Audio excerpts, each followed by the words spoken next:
to this week's edition of Unordinary. Let's talk about friendships. Friends. What is a friend? What does it mean to be a good friend? What does it mean? What does it mean? We're going to look at a friendship in the Bible that was, kind of unexpected. Let's take a look at Jonathan and David's friendship. We are in the unification period. We're moving through the period of the Bible where God gives Israel what they want, and what they want is kings. And so that's what he does. The first king that he gives them is Saul. It all started off so well. So well. And then it totally exploded. So we're going to talk a little bit more about Saul and how his son Jonathan and David formed a friendship in a really, kind of an awkward situation. Why are friends important? How are you and your closest friends the same? What are the things that you share in common? Do you go to the same school? Do you all like, Starbucks? Do you all play football? Do you all play basketball? Do you all play soccer? What do you have in common with your friends? What's the best part of having close friends? Like the absolute best part.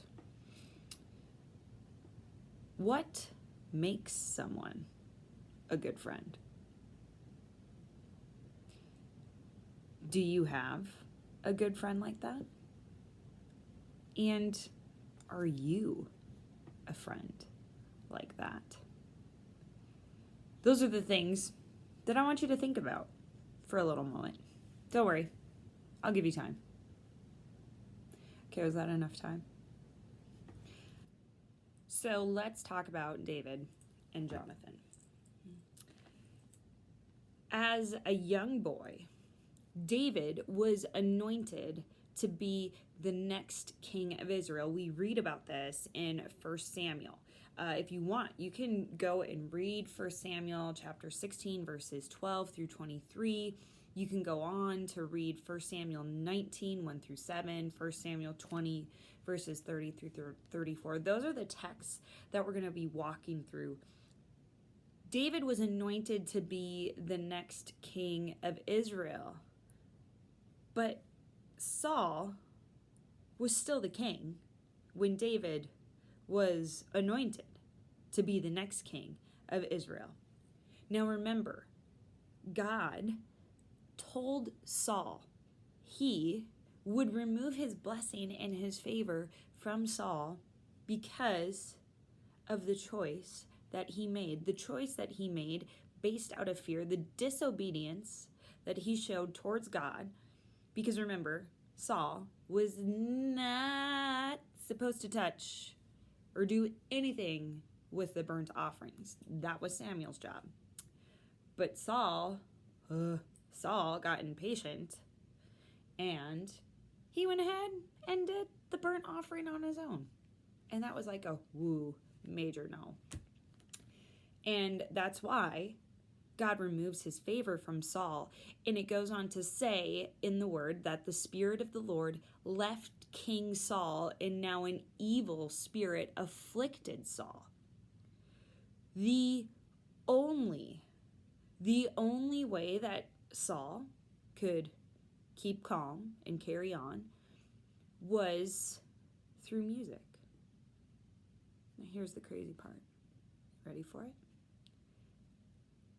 God puts David, same David that had just been anointed king of Israel. So he's been given the title, but he's not in the position yet because Saul is still there. But God chooses David to go and play music for Saul to calm his nerves. Yep. While David is there to play the harp for Saul, David and Jonathan, who happens to be Saul's son, Jonathan, Saul's son, who really technically, if you follow the way that monarchy, kings and queens go, it should have been Saul's son, Jonathan, to become the next king. But remember, God told Saul that because of his choice, that his lineage as king would end. It would end with him. So none of his sons would become king of Israel. And that's why God went and chose and anointed David to become the next king. So while David is going and playing the harp for Saul, David and Jonathan, they become BFFs. Think about that.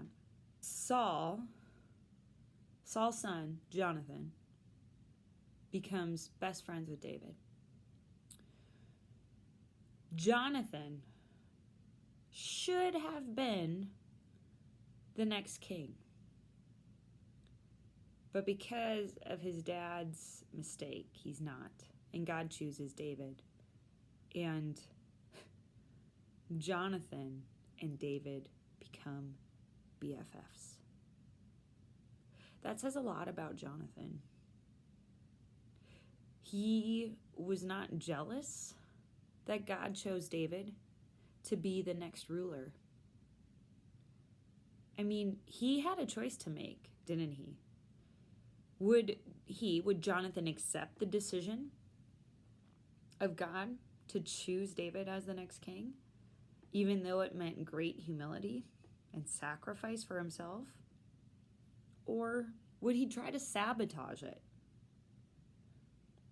I mean, right there, maybe this is where you're at too, but you think of situations where you've been in with friendships where maybe your friend gets the award and you don't, or you get the award and your friend doesn't, and that causes a little bit of tension between you two.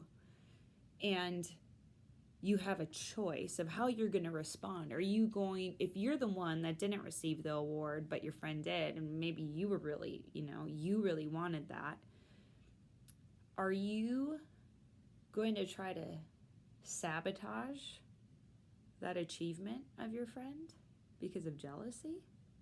Or will you celebrate with that friend? I think that's a relatable situation for us. The situation that we see Jonathan in. And we can learn a lot from how Jonathan responds to that. There comes a point in 1 Samuel chapter 17, we read about how David kills Goliath. It goes on, right, to tell about how David kills him, but in chapter 18, here's what the heading says, that Saul becomes jealous of David. And here's what totally sent Saul off the edge. In verse 7, the people were celebrating that David had killed Goliath. And this is what it says. The song that they sang was, Saul has killed his thousands, David has killed 10,000s. This made Saul very angry. What's this? He said. They credit David with 10,000s and me with only thousands. Next they'll be making him their king. Spoiler, that's the plan. From that time on, Saul became jealous of David. And then you go on to read in chapter 19 where it says that Saul urged his servants and his son Jonathan to assassinate David. Can you imagine? Like, your jealousy has gotten so out of control that you want somebody totally wiped off the face of the planet. And Saul asked his servants to do it, and Jonathan, who's BFFs with David. It goes on to say in chapter 20 that Jonathan helps David. And you go on to read, he helps David flee from Saul because Jonathan tells David, like, hey, my dad's after you. Like, for real. He wants to kill you. And in verse 30, Saul and Jonathan have this conversation. And it says that Saul was raging at Jonathan because he helped David escape. Because he helped David escape from Saul's plans to kill him. And he says these horrible things. Saul says these horrible things to Jonathan. That he's let him down, that he's brought on shame in his family. Man, I can't imagine how hard that would be. And it says that Jonathan was crushed by his father's shameful behavior towards David. This friendship that Jonathan and David had was not easy.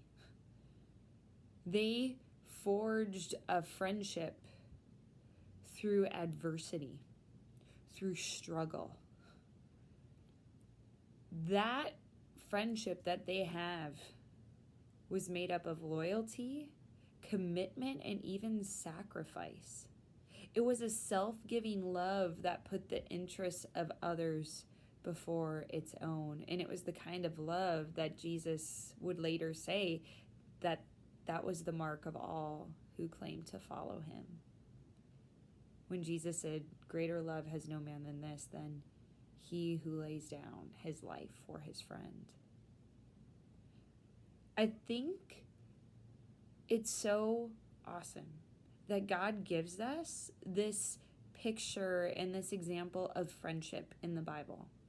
Because I think a lot of times, especially in middle school, we have a lot of questions about friendship. And even too, as adults, sometimes we wonder, what does it mean to be a good friend? What does it mean to have good, healthy friendships? I think we can learn from this passage, and some things we can ask ourselves and remind ourselves of as, well, there's 3 things. And one of them is this, that true friendship can come from an unlikely source at an unlikely time. David and Jonathan were really set up to be enemies, but they became best friends. God used the events in their lives to bring them together. And Jonathan could have seen David as a thief, like, yo, you stealing my throne, bro? But no, that's not how Jonathan saw David. And David could have even viewed Jonathan as a threat to his God-appointed position as king, but neither one of them let outside situations stop them from becoming friends. The other thing that I think about is this, is that true friendship involves actions that speak louder than words. And our words matter. They matter a lot. But our actions matter too. Jonathan's actions proved that he was a good friend. Okay, how many of you have seen the movie Napoleon Dynamite? Do you like it? Do you not like it? I mean, wherever you're at on it, we can both agree on this. Pedro and Napoleon, they're BFFs. See, Napoleon is so devoted to his friendship with Pedro that he helps Pedro to win the election to be student body president, even though he faces being teased and all kinds of other things for supporting Pedro. But you all know what I'm talking about, right? He supports Pedro so much that he dances in front of the whole student body after Pedro's speech. I mean, we all want to be that friend that would show up, whether it's to a game, whether it's to a student body election, and cheer on our friend like nobody's business. We all want to be that friend, and we all want that kind of friend. And we see that example of that friendship with Jonathan and David. The other thing, the last thing, is that true friendship involves loyalty, devotion, and truth. Jonathan put David's needs above his own, and he could have easily taken the way out, but Jonathan knew that God had chosen David to be the next king, and Jonathan was going to help David. And Jonathan stood up for David because it was the right thing to do. Man, I love the story of their friendship. Because like I said, it's not an easy situation. And that's a good reminder for us too, that sometimes our friendships are in really tough situations, but the question we have to ask ourselves is, what kind of friend am I being in this situation? Am I being a friend that looks like Jesus? Am I being a friend that speaks and acts like Jesus? I want to end with a little bit of an evaluation. Don't worry, it's not a test. You don't have to go grab pen or paper or anything like that. But I want us to think about some more questions about friendship. Think about the friends that you are the closest to. Like the ones that, they have gotten the most embarrassing, Snapchat pictures of you making just like, the craziest faces. They are the ones that you can go to no matter what. Think about your closest friends. Can you trust them? Do your friends make positive choices? Do your closest friends get jealous easily? Do your friends celebrate you? Do your friends call you out when you need it? Do your friends motivate you and encourage you to imitate Jesus? Think about these questions and think about the closest friendships that you have.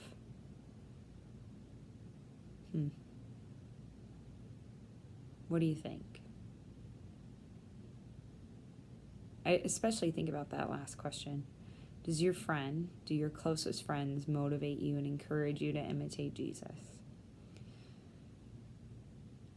Think about these questions on a totally different level right now.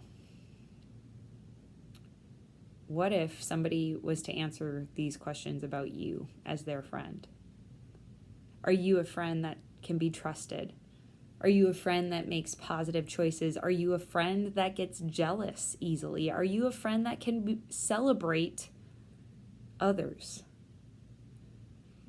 Are you a friend that when you see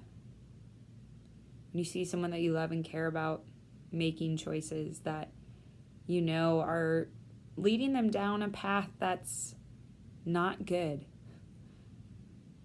Are you the kind of friend that's going to gently come alongside your friend and say, hey, I care about you and I love you and I want to talk about this? And are you the kind of friend that motivates your friends to imitate Jesus? I'm so glad that God knows us, that he sees us, that he knows that, friendships can be a lot of work, but they're worth it. They're so worth it. They're a gift from God. And God's placed friends in our lives to show us what it means to be loved, what it means to have somebody there for you in the good times, in the really bad times, and what it means to have somebody to motivate you and encourage you to imitate Jesus at all times. So what kind of friend are you? Are you like Jonathan? Are you loyal? Are you true? Are you willing to give up something for your friend in a healthy way, in a way that's honoring to God, in a way that makes His name known and His name great? Good friendships are a gift. So what are you going to do to treasure them?